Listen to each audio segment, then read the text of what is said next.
Yo! Magandang araw, magandang gabi mga kalingap. At muli, magbabalik na naman si Papa Shader upang magatid na naman ng kakaibang news update, balita sa inyo mga kalingap.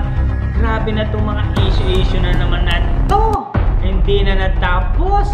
For today's video guys, mga basher ng Mick Chris guys, dumami na guys. Eto guys, isa-isa natin babasahin ang mga pangalan nila at ang mga sinabi nila guys, para awareness kayo sa mga taong to na hindi sila marunong sumaya, hindi na sila kinikilig kasi panghina po ang nararamdaman nila.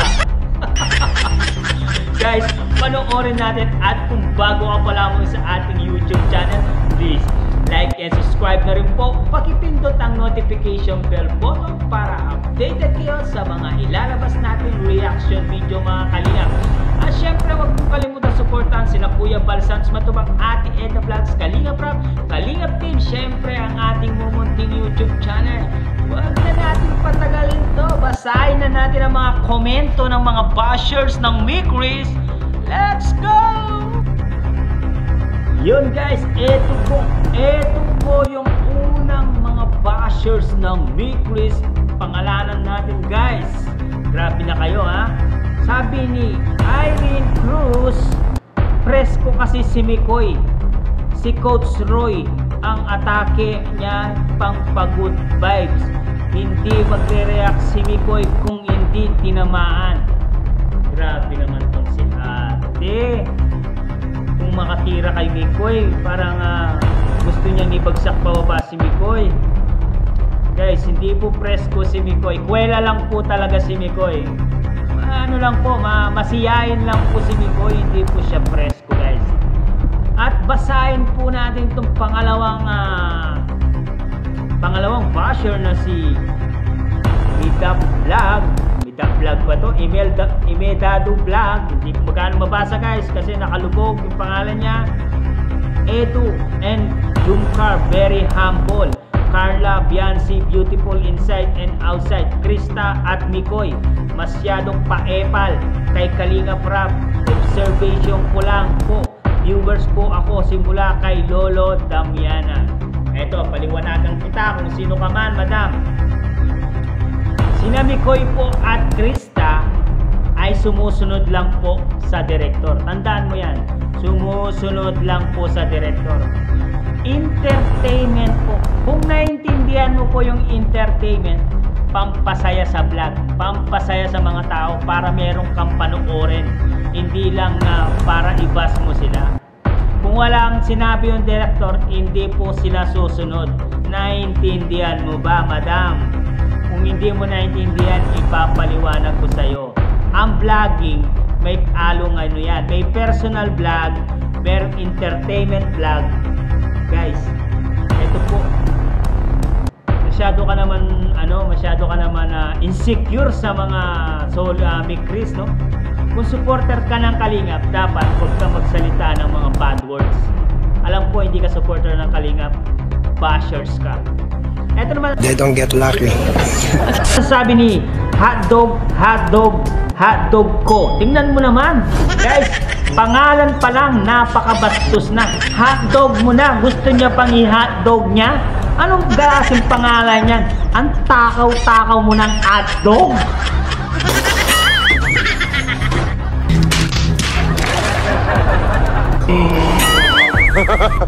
Sabi niya, dati support ako si Mick Chris dahil kay Young Me, lalong yumabang si Young Me, kaya hindi na ako nanood.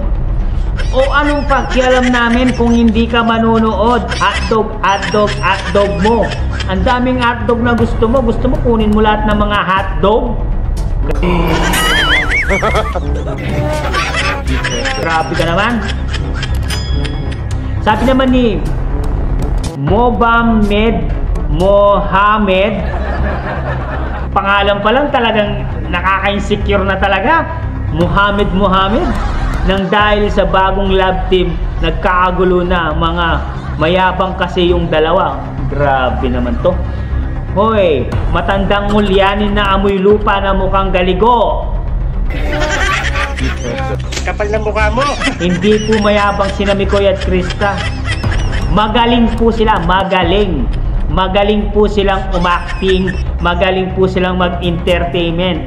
Ang ginagawa po nila ay entertainment po, hindi po kayabangan. Yan po ang tandaan mo, matandang ulyanin na amoy lupa. Masyado ka, mas mayabang ka pa nga. Tingnan mo nga pinagsasabi mo. Sabi naman ni maghanap pa tayo. Ito, maganda yung sinabi nito. Mga basher, tulungan na lang natin si Kuya Rab para sa mga tinutulungan niya. Yes, tama. Yan ang yan ang tularan natin. Hindi yung bas dito, bas doon. Mga ulul. Ang papangit nyo. Tama yung sinabi ni Aurea Real. Natulungan na lang si Kalinga Prab, no? Kung ano yung binablog niya, panoorin nyo. Huwag ka na magbas ng magbas. Sama ng ugali nyo.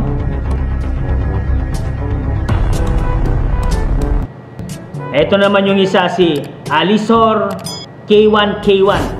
Parang aso Alison K1K1. Pangalan ng aso yan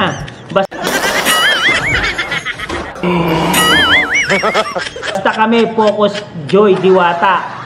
Alam namin na totoo, wala na kaming pakialam, bahala sila, Mikoy. Feeling ambassador kasi sa live. Feeling ambassador? Paano naging feeling ambassador, guys? Sila nga yung nakatoka doon sa live selling ng Kalingap nung isang araw. Paano naging ambassador yan? Hindi po sila magpo-front doon kung walang sinabi si Kalinga Prab. Napakahina talaga ng mga kukote nyo. They don't get lucky. Nag-aaral ba kayo? Hindi nyo ba alam ang salitang entertainment at sumusunod lang sila sa direktor? Nakapakabobo nyo naman. Bobo, bobo, bobo. Naasar na ako. Ito naman ang sabi ni Lilia Moises. Dapat magalang ka, dapat mabait ka kasi pangalan mo pang santo Moises Parang ang tambay sa kalye si Mikoy at si CJ.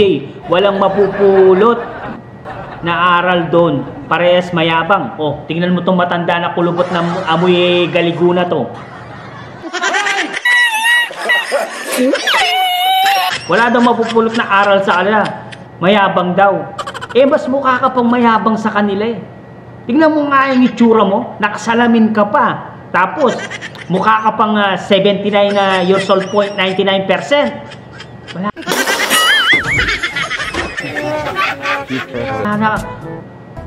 Wala ka ng kilig na nararamdaman. Madam Lilia Moises, panghina po yung nararamdaman mo. Ito naman si Nasus. Pangalan pa lang, nasusuka na ako sa'yo. Nasus? Manggagamit tong si Mikris. Kala ko ba, laos na ang EDC namin. Yun pala, sa inyo pala nang gagaling. Mga supporters din pala yung mga bashers na to. Grabe kayo naman. Dapat para-pareho lang kayo. Hindi kayo mangbaba sa kabila at sa kabila. Ito pa, sabi niya, EDC namin, bakit kayo nakikigamit ng hindi naman sa inyo?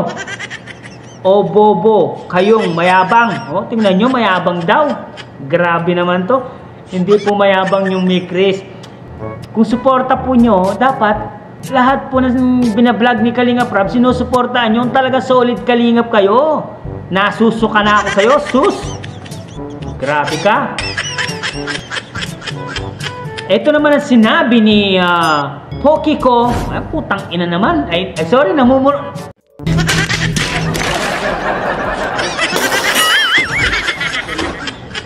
Namumura na ako sa mga pangalan nila, guys. Ang papangit ng pangalan nila. Nakakasuka ang pangalan nila. They don't get lucky. Tingnan mo naman, Poki ko Makati. Anak ng pakara. Poki niya daw Makati. Ay, grabe.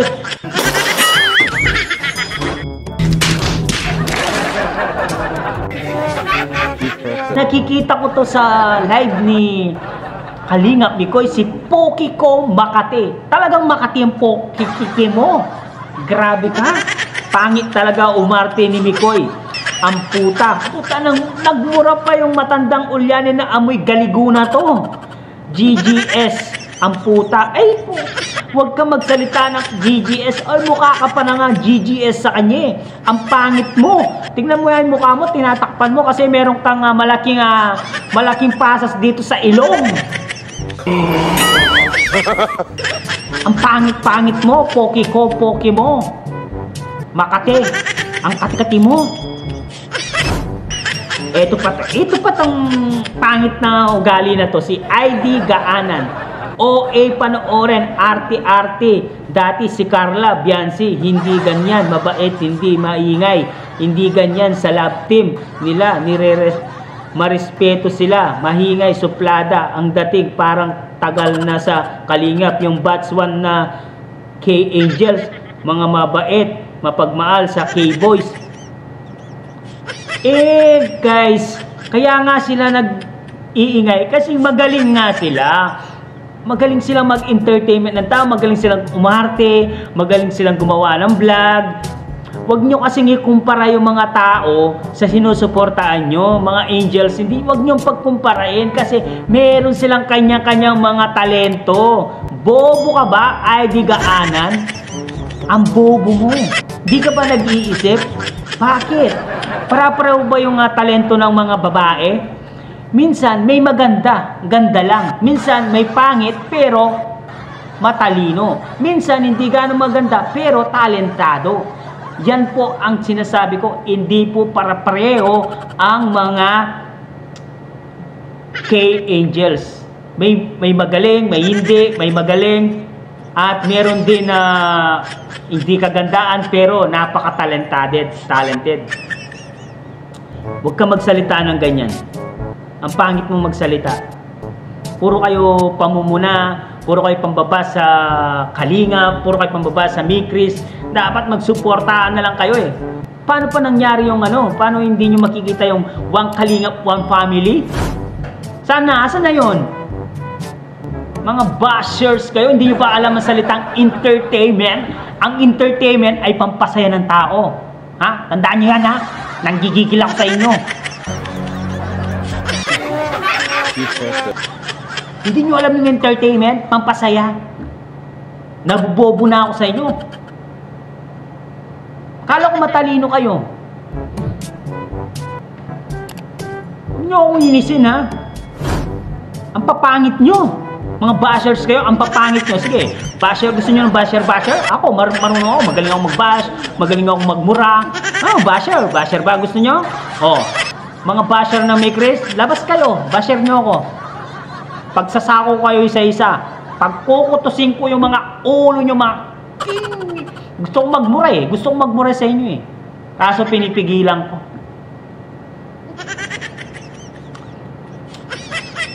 Yan ang tandaan nyo ang vlogging ay entertainment yan. Huwag nyo ganong seryosohin mga ugok, mga They don't get lucky. mga basher, mga ulol. Suporta daw sila ng Kalingap. No? Solid supporter kami ng Danjoy. Solid supporter kami ng Mikris. Solid supporter kami ng Carla. Jumcar, solid supporter kami ng Edsy. Pucha, pag nagkamali ng isa, ibabas na ng ibabas. Ang papangit nyo talaga. Ang papangit ng mga ugali nyo. Ugaling kalye, ugaling basurero. Nainis ako sa inyo. Dapat patas kayo, patas. Tandaan nyo yan mga basher kayo Yes, hanggang dito na lang ang ating reaction video for today's. Sana nalinawagan kayo kay Papa Shider. Ayusin nyo ang buhay nyo kung ayaw nyong ibas ko kayo. Ako mismo mambabas sa inyo. pag nakita ko yung mga pangalan nyo, talagang iduduro ko talaga yung pambabalahura sa inyo mga bashers kayo. Ako mismo, hindi ako natatakot. Nakikita nyo tato, papakain ko kayo sa dragon ko na si Shenron. Tandaan nyo yan. Yes, hanggang dito na lang ang ating reaction video. Siyempre, kung bago ka pa lamang sa ating YouTube channel mga kalim, please like and subscribe na rin po. Pakipindot ang notification bell button para updated po kayo sa mga ilalabas natin reaction video mga kalim. At siyempre, huwag pong kalimutan supportahan sina Kuya Bal Santos Matubang, Ate Edna Vlogs, Kalingap Rob, siyempre Kalingap Team. One Kalingap, one family guys. Yes, good. Party vibes. Let's go.